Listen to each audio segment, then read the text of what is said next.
आज आपण Sunday restaurant at home या सिरीजमध्ये बनवणार आहोत. एकदम रिच, क्रीमी आणि गार्लिक फ्लेवरने भरलेली रेस्टॉरंट स्टाईल लसूणी मेथी, जी एकदा खाल्ली की पुन्हा पुन्हा बनवावीशी वाटेल. मेथीची भाजी कडू न लागता हॉटेलसारखी ही स्मूथ ग्रेव्हीमध्ये कशी बनवायची आणि त्यात हा लसूणचा परफेक्ट फ्लेवर कसा आणायचा, हे सगळं मी आज तुम्हाला स्टेप बाय स्टेप दाखवणार आहे.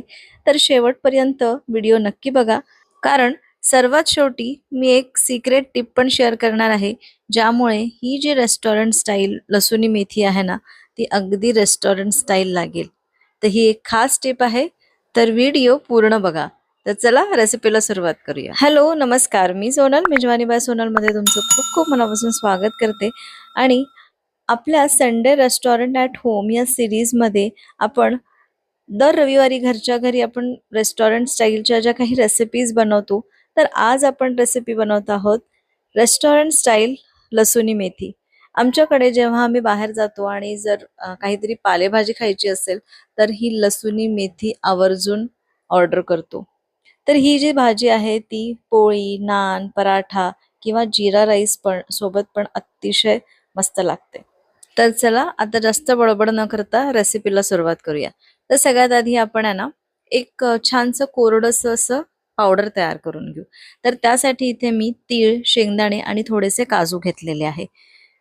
तर हे तिन्ही पण मी छान भाजून घेते. तर 1-2-3 मिनिटं छान भाजून घ्यायचं याला. खूप रंग बदलवायचा नाही, फक्त थोडंसं खरपूस भाजून झालं पाहिजे.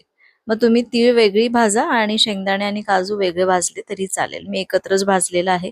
आता हे भाजून झाले आणि हे काढून घेऊन याला थंड करून घेऊ. आणि याची मिक्सरमध्ये छान बारीक पावडर तयार करून घ्यायची आहे. तर आता इथे ज्या कढईमध्ये आपण हे भाजून घेतलं, त्याच कढईमध्ये थोडंसं तेल घेतलं. 4-5 लसणाच्या पाकळ्या अगदी बारीक बारीक चिरून ह्यामध्ये घातल्या आणि जी मेथी आहे ती घातली. तर इथे मी 2 कप मेथी घेतलेली आहे. मेथी स्वच्छ धुवून बारीक चिरून घेतलेली आहे. 2 ते 3 वेळा मी ही धुवून घेतली. त्यानंतर बारीक अशी चिरून घेतली. आता या मेथीला छान शिजवून घ्यायचं आहे. यावर न झाकता शिजवायचं, म्हणजे मेथी आहे ना, कडवट लागत नाही. आणि या पद्धतीने ही एकदा शिजवून घेतली की भाजीमध्ये याचा कडवटपणा अजिबात जाणवत नाही. तर 3-4 मिनिटं झालेली आहे आणि भाजी आपली छान शिजली आहे. मेथी संपूर्णपणे शिजलेली आहे. अजिबात यामध्ये पाणी राहिलेलं नाहीये. तर हे बघा, आता ही मेथी आपण बाजूला ठेवू आणि जे आपण सुरुवातीला शेंगदाणे, काजू, तीळ भाजून घेतले होते, त्याला बारीक करून घेऊ. छान बारीक पावडर तयार करून घ्यायची आहे. हे बघा, किती छान बारीक पावडर तयार झालेली आहे. जितकी शक्य असेल तितकी बारीक करू शकता. तर आता आपण ही बाजूला ठेवू आणि ज्यामध्ये आपण मेथी शिजवून घेतली होती त्या कढईमध्येच 3 टेबलस्पून तेल घेतलं. तेल गरम झाल्यानंतर यामध्ये 10-12 लसणाच्या पाकळ्या बारीक चिरून घातल्या. लसणाचा वापर आपल्याला भरपूर प्रमाणात वापरायचा आहे, पण मी आज इथे 3 स्टेजेसमध्ये हे लसूण वापरणार आहे. त्यामुळे प्रत्येक स्टेजमधल्या लसणाची जी चव आहे ती वेगळी लागते या भाजीमध्ये. तर अशाच मस्त मस्त रेसिपीज बघण्यासाठी आणि रेस्टॉरंट स्टाईल रेसिपीज बघण्यासाठी मेजवानी बाय सोनलला नक्की सबस्क्राईब करून ठेवा.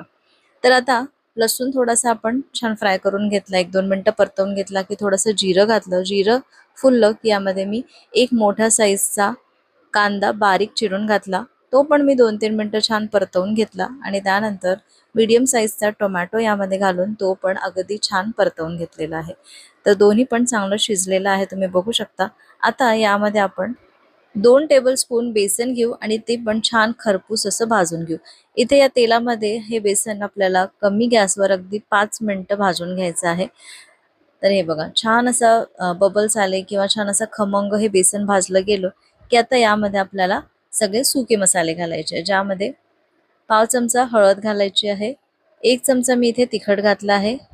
तिखटाचं प्रमाण तुम्ही कमी जास्त करू शकता. 1 चमचा धणजिरे पूड घातलं, चवीपुरतं मीठ घालू आणि ही जी आपण पावडर तयार करून घेतली होती काजू, शेंगदाणे आणि तीळची, ही पण यामध्ये घालायची आहे आणि फक्त 1 मिनिट आपण हे सगळं परतवून घेऊ.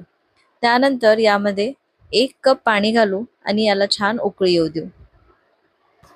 इथे मी तिखट कमी घातलं आणि थोडीशी मिरची, म्हणजे 3 मिरच्या बारीक चिरून घातल्या. चव छान येते, घालून बघा.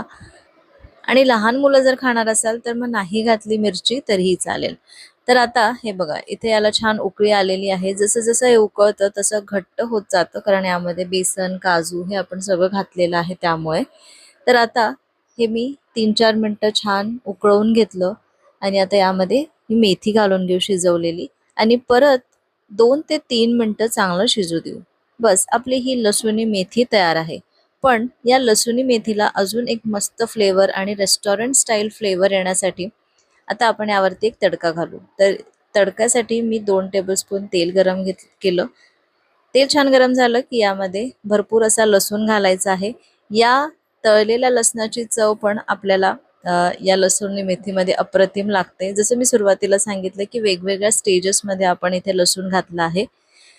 तर हा तळलेला लसूण, त्यानंतर यामध्ये मी 2 लाल सुक्या मिरच्या आणि थोडंसं तिखट घातलं आणि हा तडका यावरती घातला आणि अप्रतिम हे लसूणी मेथी तयार झालेली आहे. तर एकदा ट्राय करा. तुम्हाला कशी वाटली ही रेसिपी मला कमेंट करून नक्की सांगा. पराठा, रोटी, नान, फुलके किंवा जीरा राईस सोबत पण अप्रतिम लागते. एकदा नक्की ट्राय करा. आणि रेसिपी आवडली असेल तर एक लाईक करा. अशाच restaurant style veg, non veg recipes जर तुम्हाला आवडत असतील तर चॅनलला सबस्क्राईब करून बेल आयकॉन पण नक्की प्रेस करा. चला तर पुन्हा भेटूया अशाच नवीन नवीन सीरीज सोबत आणि नवीन नवीन रेसिपीज सोबत. तोपर्यंत बाय बाय.